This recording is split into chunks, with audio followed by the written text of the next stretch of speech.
ಸಚ್ಚು, ಹಾ ಪಾಪು. ಮೊನ್ನೆ ಮದ್ವೆಗೆ ಹೋದಾಗ ನಾನು ಸ್ಯಾರಿ ಹಾಕಿದ್ನಲ್ಲ ಅದೆಷ್ಟು ಚೆನ್ನಾಗಿ ಕಾಣಿಸ್ತಿತ್ತು ಅಲ್ವಾ? ಯಾವ ಸ್ಯಾರಿ ಅಂತ ಗೊತ್ತಿಲ್ಲ, ಮರ್ತೋಗ್ಬಿಟ್ಟಿದ್ದೀನಿ. ಒಟ್ಟನ್ ಚೆನ್ನಾಗಿ ಕಾಣಿಸ್ತು. ಅದೇ ಅದೇ ಫಂಕ್ಷನ್ ಅಲ್ಲಿ ಒಂದು ಹುಡುಗಿ ಡ್ರೆಸ್ ಹಾಕೊಂಬಂದಿದ್ಲು ಗೊತ್ತಾ?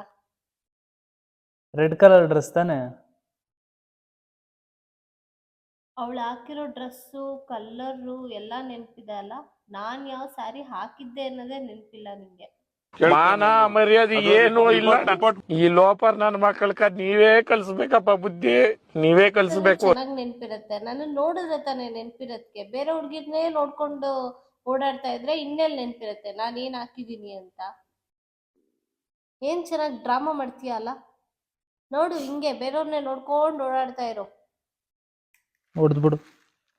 ಹೊಡೆದ್ಬಿಡು ಪಾಪು. ಇನ್ಮೇಲೆ ನಾನು ಯಾವ ಹುಡುಗಿನೂ ನೋಡಲ್ಲ. ಫಂಕ್ಷನ್ಗೆ ಹೋದ್ರೆ ನಾನು ನಿನ್ನೆ ನೋಡ್ತಾ ಇರ್ತೀನಿ. ರೀಲ್ಸಲ್ಲೂ ಯಾವ ಹುಡುಗಿನೂ ನೋಡಲ್ಲ, ಎದುರುಗಡೆ ಬಂದ್ರೂ ನೋಡಲ್ಲ. ಹೊಡೆದ್ಬಿಡು ಪಾಪು, ನಾನು ತಪ್ಪು ಮಾಡಿದ್ದೀನಿ. ಹೊಡೆದ್ಬಿಡು, ಹೊಡಿ ಪಾಪು, ಹೊಡಿ ಹೊಡಿ. ಈ ಡ್ರಾಮಕ್ಕೇನು ಕಮ್ಮಿ ಇಲ್ಲ. ಇನ್ನೊಂದ್ಸಲ ಬಾ ಪಾಪು ಅಂತ, ಅವಾಗ ಹೇಳ್ತೀನಿ. ಪಾಪು